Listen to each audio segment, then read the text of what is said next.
Greetings, dear ones. I'm Cryon of Magnetic Service. And so the group today sits in the Temple of Karnak.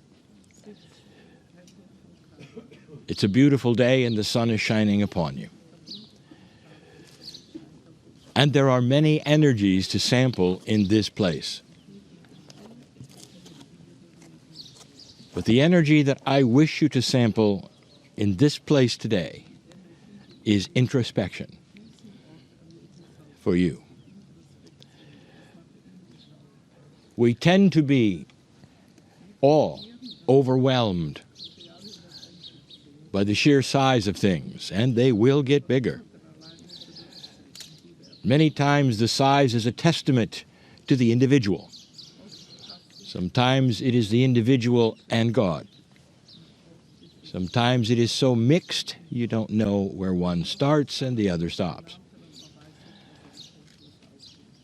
But this day there is no question where it starts and stops, for it's about you. Let's do an exercise and participate with me, for this is why you came.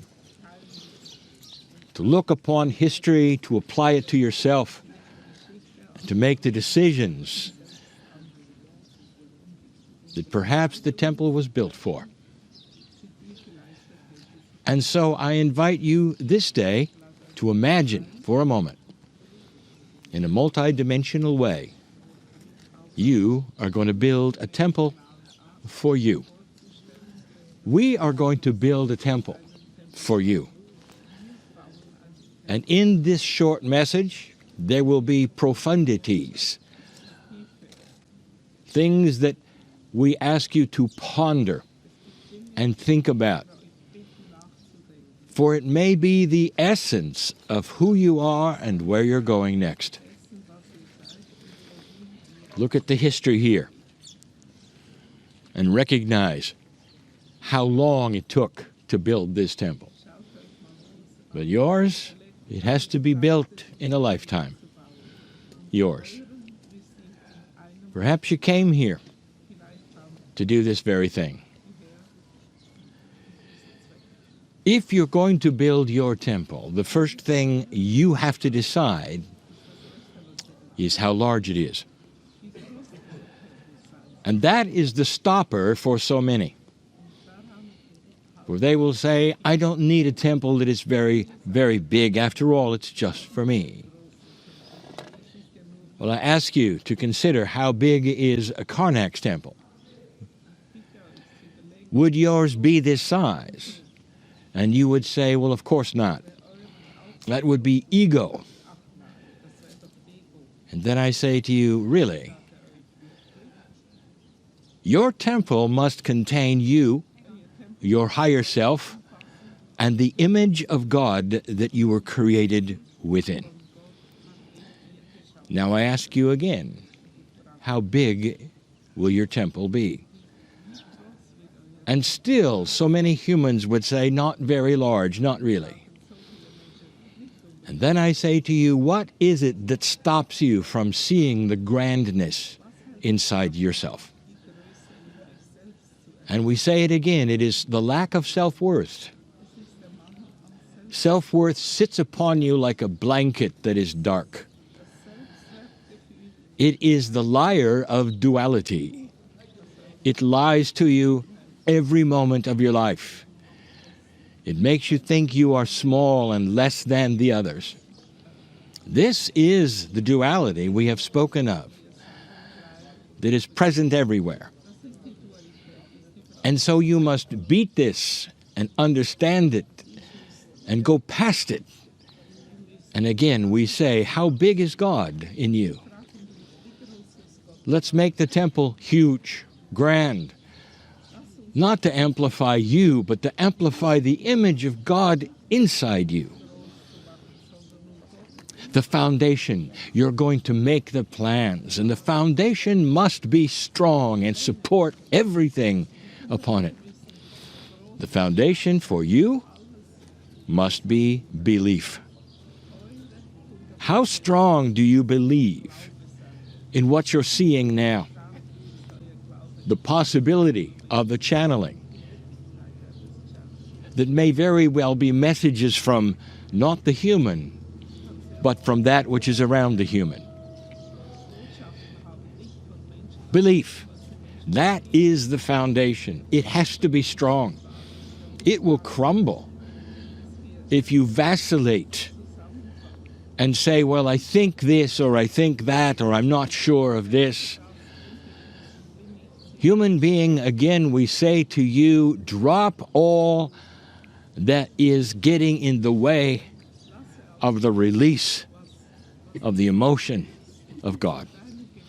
Do not analyze on a compartmentalized basis who you are.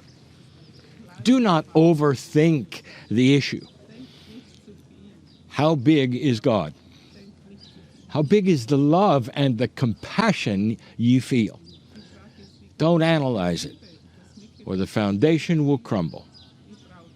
The foundation is the belief of you and your higher self in the eternal, in your eternalness.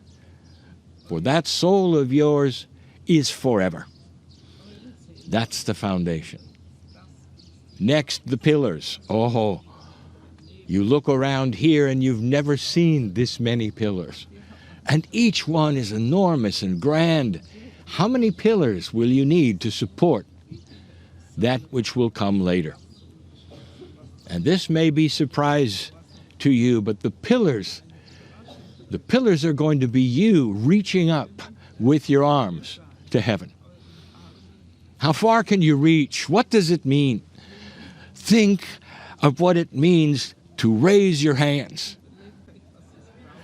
Those who sing and are joyful raise their hands. Those even in sorrow raise their hands. Those who want to touch God and pray will raise their hands. It is intuitive that you are reaching up to the heavens, which is God in you. How far is your reach, dear ones? What keeps you from reaching? How high will the pillars be? This is your temple. Make it big.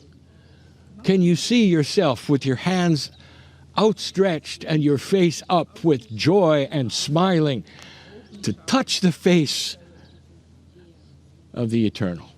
That's your temple. It's all inside you. All of it. And then finally, the roof. That which will cover everything. How big will it be? What will it be made of? What will you paint upon it? The roof is peace. It is the shelter you feel when you're in the hands and the arms of God. Can you feel taken care of? Are you peaceful with the temple? Dear ones, the temple encloses upon itself the energy that you put into it. From the foundation to the covering. It represents the circle of time and you. In this energy on the earth at this time, you must build your temple. Considering who you are, how big you are, how long you're going to last, and is it eternal or not? Do you then put a lid upon that which is God and you? Do you limit that which you believe is you? There was no limit here. Take a look. Can your temple be this big or bigger? It's not ego. Dear ones, your temple is yours. It is invisible. No one will see it except those who walk with you. And they will see the balance you have, the joy, the wisdom, and only you will know that your temple is enormous. And it shows itself in how you treat others, how long you live, and the wisdom that you carry. for those who ask for it. That is the temple. It's important. It's primary. How big is it? This is the message of the day. As you leave this place and walk back through the pillars, imagine, who are you really? And so it is.